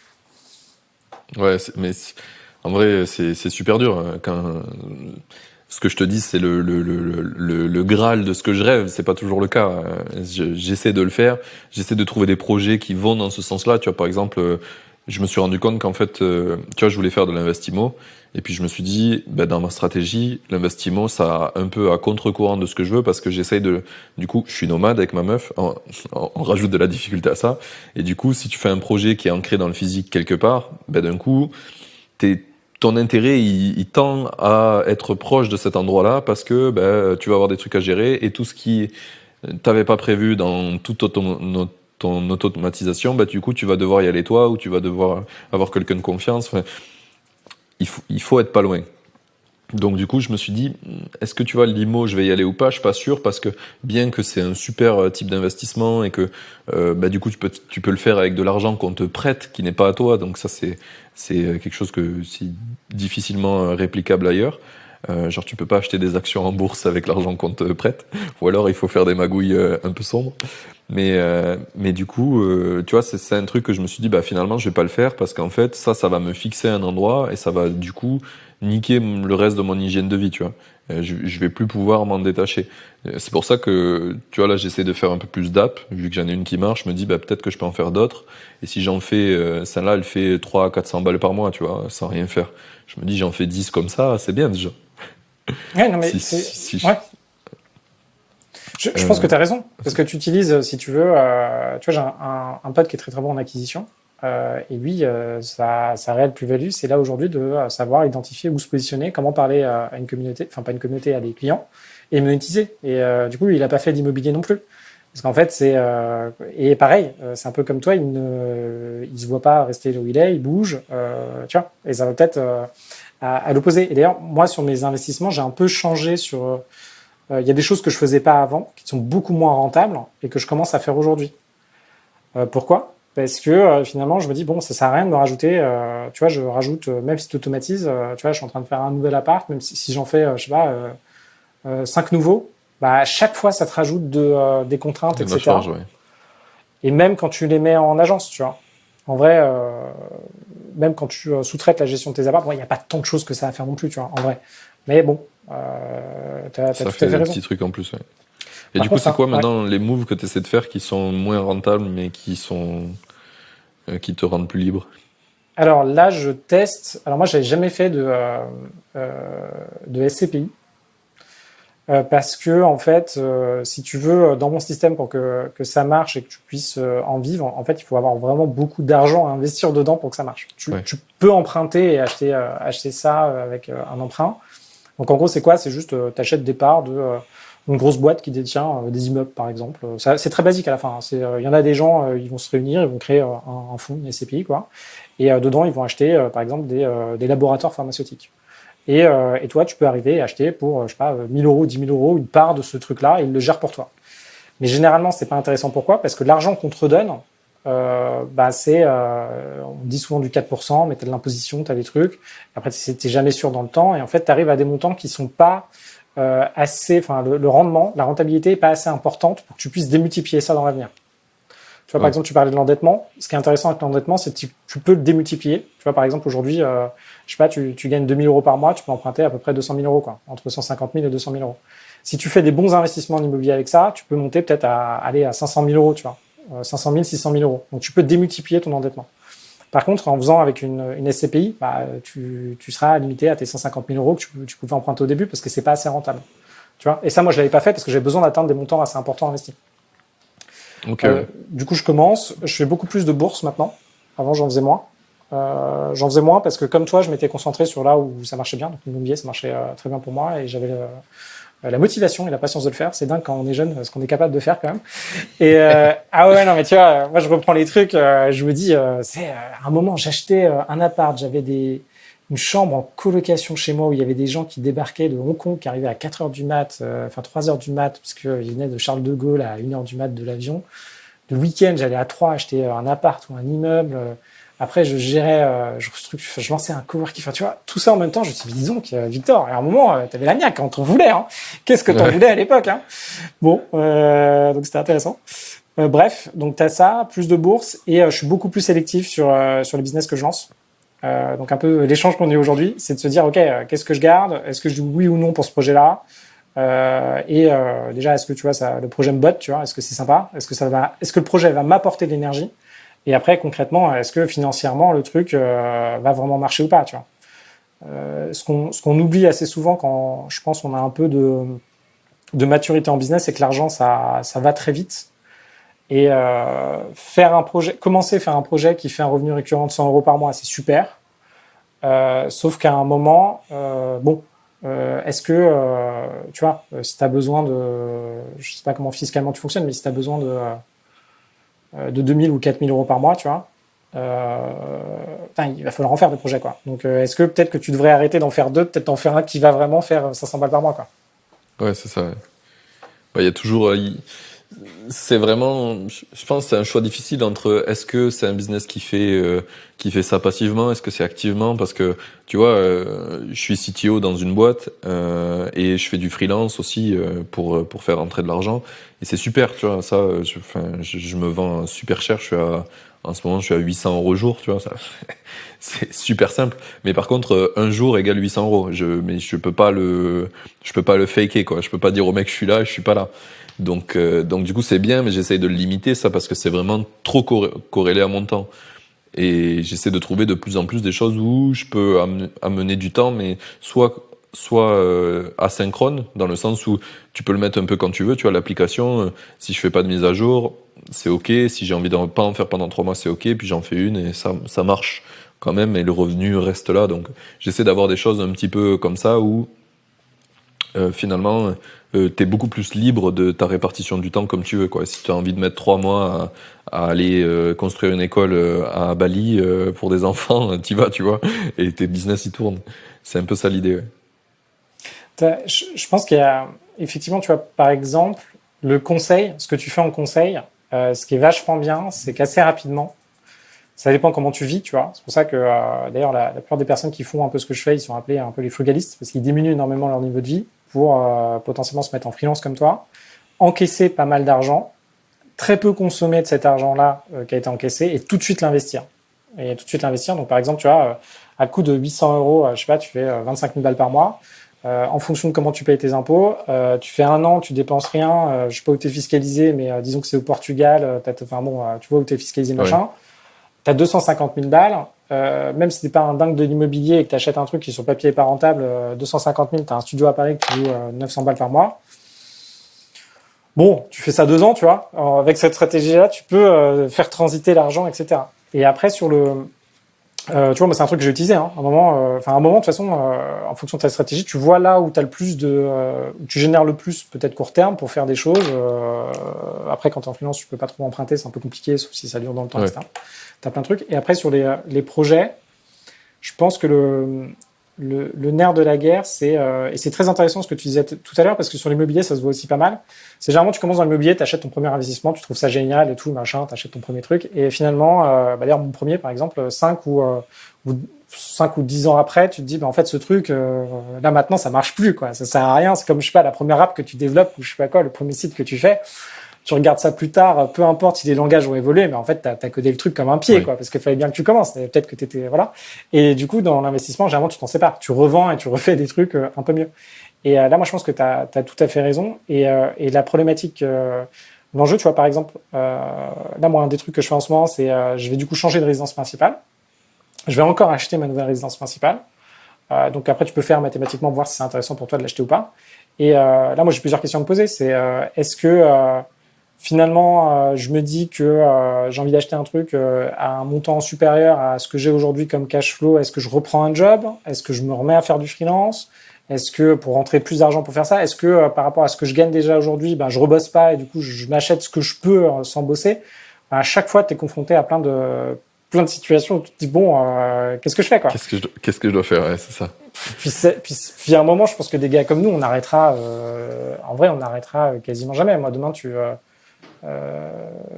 alors j'ai pas atteint le Saint Graal encore une fois où je me réveille le matin et j'ai aucune aucune pression de l'extérieur. Après moi je pense qu'on a chacun notre pression aussi de ce qu'on veut faire, tu vois, de ce qu'on a envie de faire dans la vie, mais je pense qu'on continue parce qu'on s'épanouit quand même dans ces trucs là, tu vois.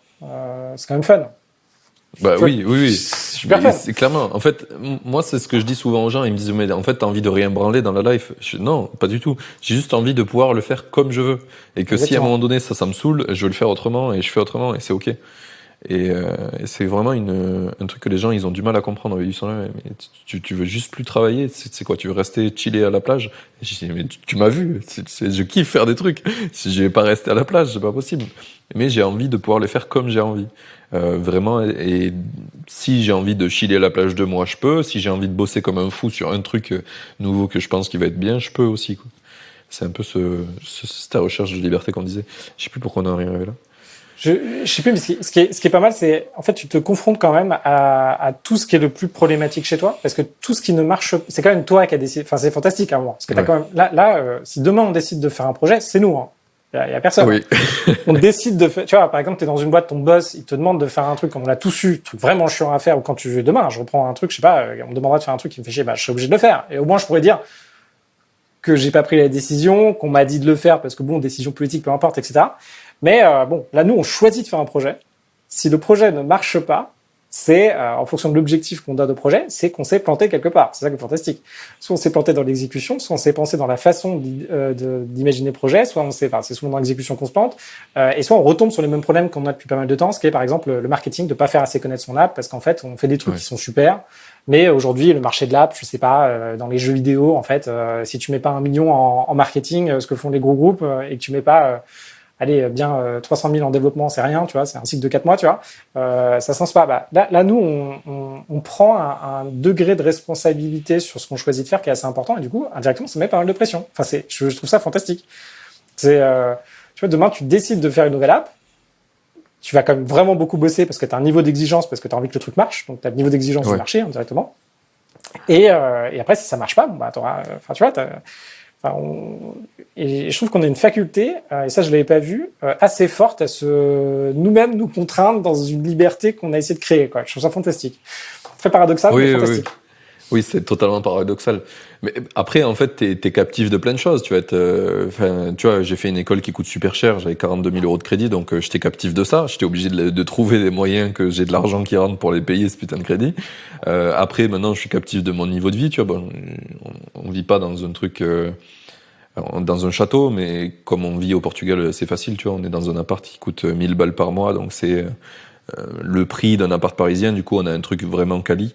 Ça coûte pas extrêmement cher, mais du coup, t'es captif de ça. Une fois que t'aimes bien ce niveau-là, tu vas plus retourner dans des appartes, des chambres de bonne, tu vois. Tu pourrais, mais c'est quand même moins fun.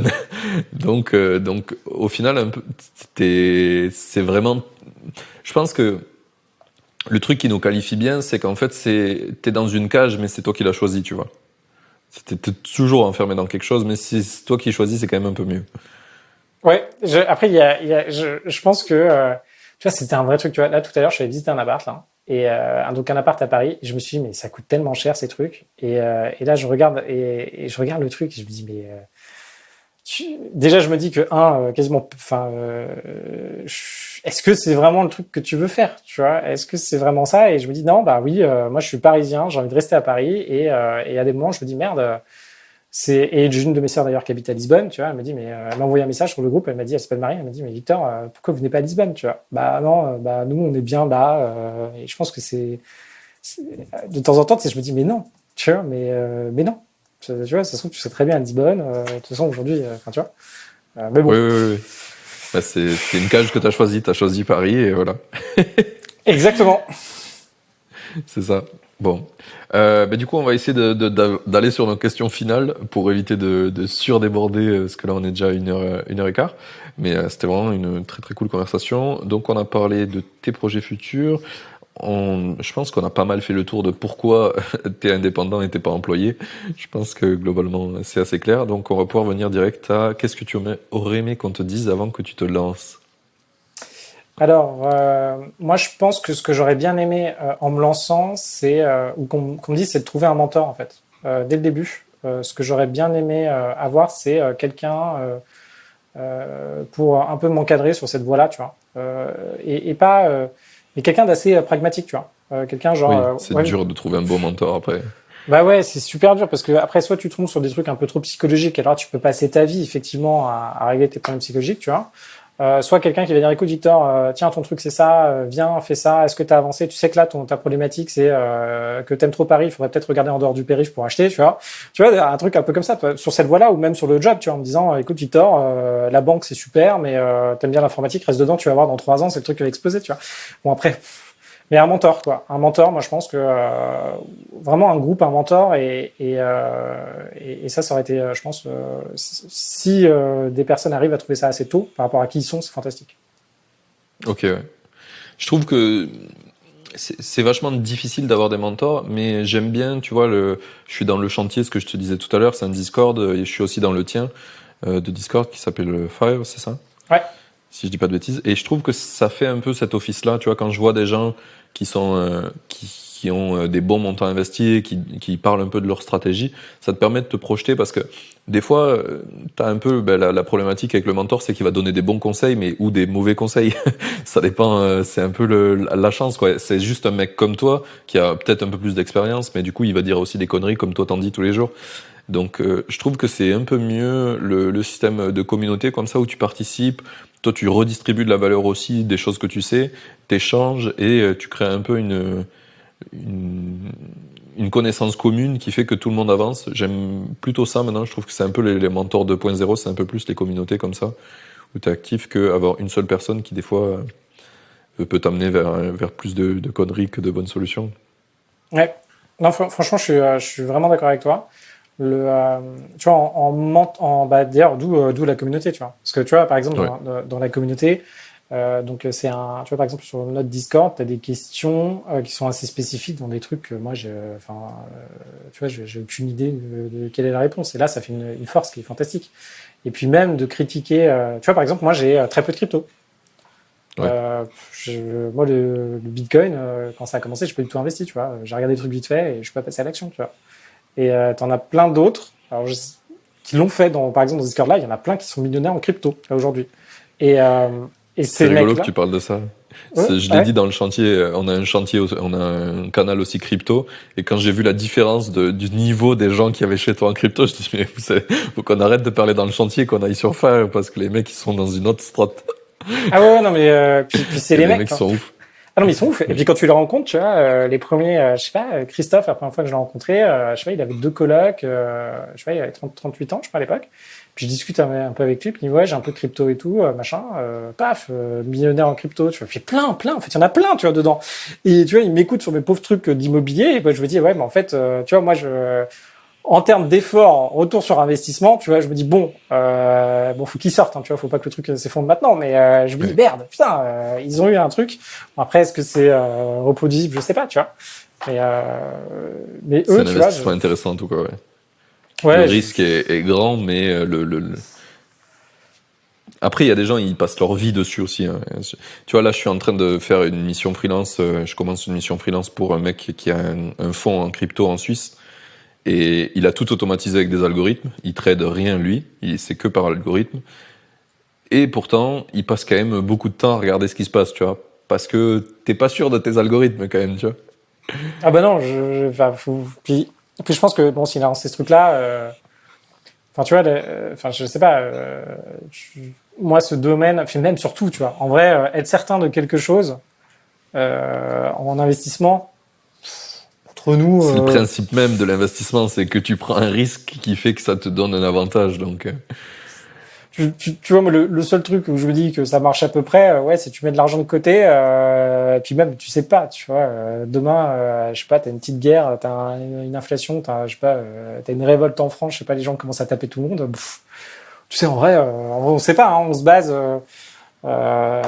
un peu sur ce qu'on croit être juste dans l'avenir. Après, bon, t'as quand même des règles de base. Hein. T'as quand même des règles de base qui fonctionnent assez bien où tu te dis bon, bah un peu comme ce qu'on fait, tu vois. Les règles de base, c'est quand même de te dire bon, bah si tu dépends que de ton salaire, tu vas quand même être limité à un moment parce que sauf si t'es dans un truc très commercial, qu'elle vend en poupe, etc. Mais sinon, t'arriveras à un plafond.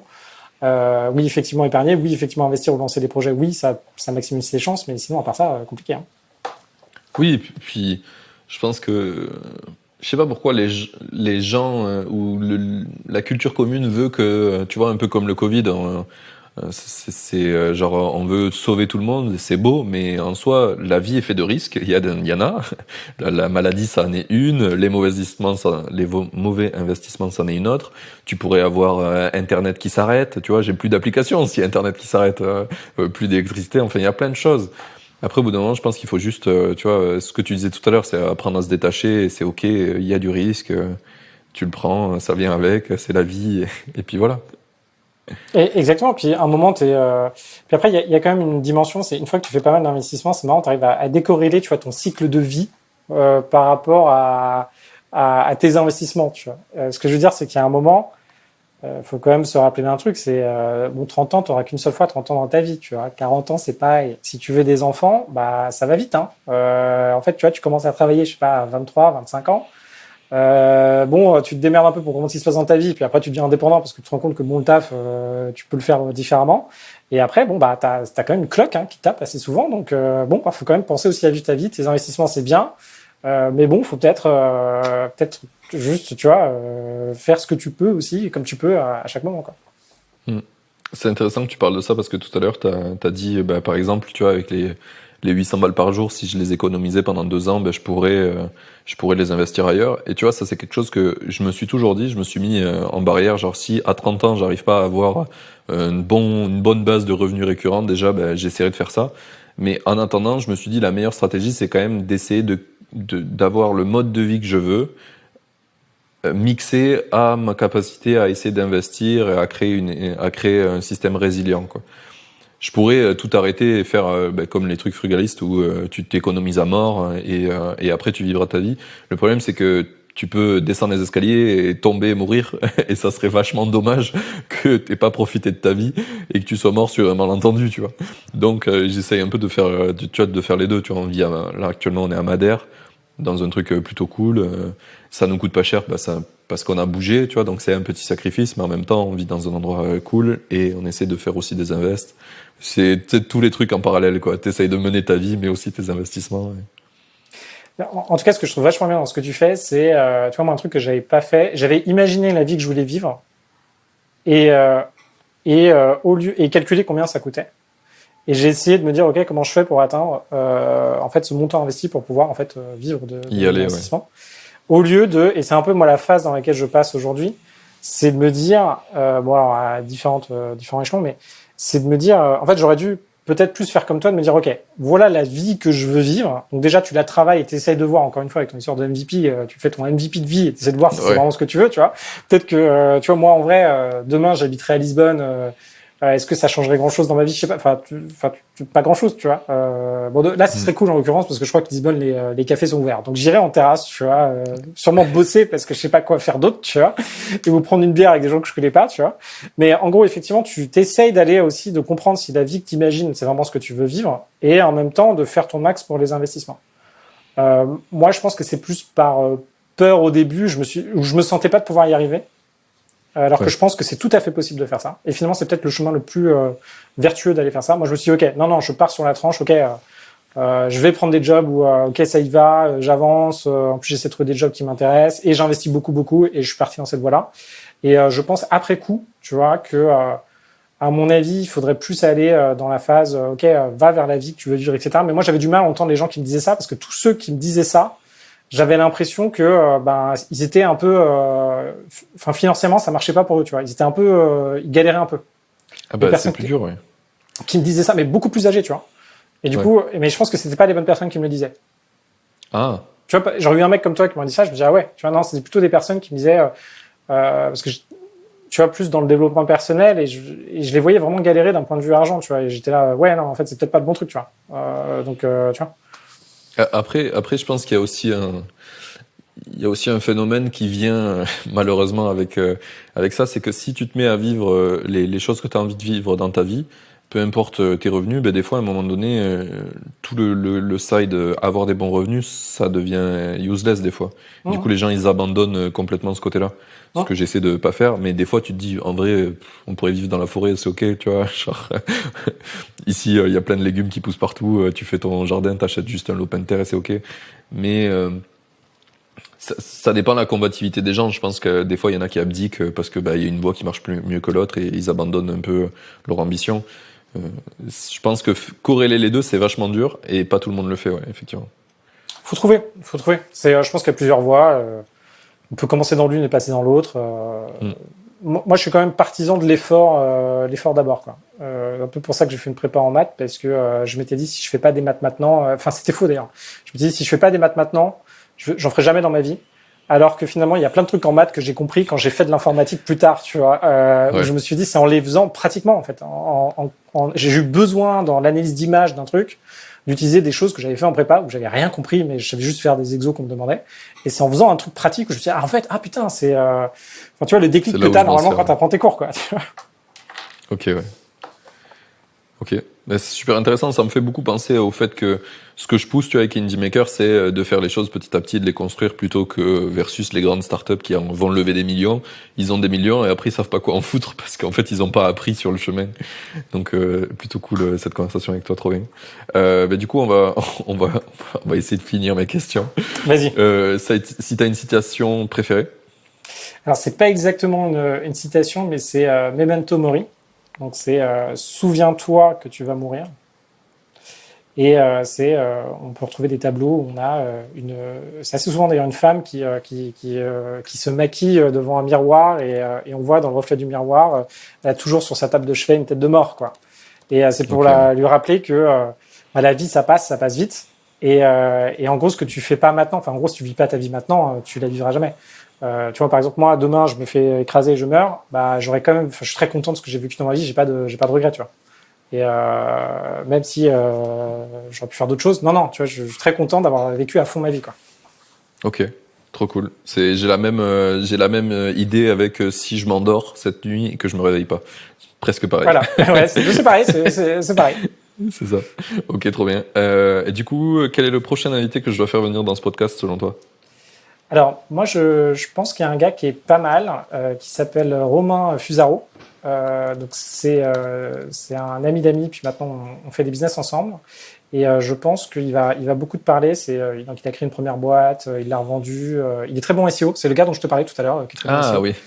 Et il a une vision de sa vie, donc il a une petite fille, une vision de sa vie très intéressante. Et je pense je pense qu'il peut apporter beaucoup à pas mal de personnes. Trop bien. Ben merci. Et du coup, la dernière question, ça c'est pour toi, c'est cadeau. Où c'est qu'on envoie les gens qui veulent te suivre? Alors moi, je réponds assez souvent sur LinkedIn. Vous pouvez m'ajouter sur LinkedIn, donc Victor Laura, Lora. Et sinon, sur devenirfrugaliste.com. Et si vous voulez rejoindre la communauté, vous avez un petit bouton rejoindre. Vous répondez à un super long formulaire qui est fantastique. Et après, vous pouvez venir dans le chat. C'est vrai qu'il est assez long parce qu'on pose beaucoup de questions sur où vous en êtes, c'est quoi vos objectifs, etc. Et après, dans la communauté, on interagit. Et assez souvent, il y a des meet-ups et des workshops. Ouais. Je recommande la communauté qui est très très très cool. Eh bien, merci beaucoup Victor. C'était vraiment trop cool de t'avoir dans le podcast. Merci, J'ai Martin. vraiment passé un bon moment avec toi. Je pense qu'on aurait pu parler encore 4h30 de projets comme ça. Ah, C'est toujours le problème quand on a des conversations intéressantes comme ça. Mais en tout cas, trop cool. Toi, en tant qu'auditeur, si cet épisode t'a plu, tu peux le partager, tu peux le noter sur iTunes ou où tu veux. Il y a le lien dans la description générale. Et tu peux aussi envoyer des messages à Victor pour lui dire que c'était trop cool l'épisode, rejoindre sa communauté et devenir indépendant financièrement toi aussi. Et à dans 2 semaines pour le prochain. Salut! salut!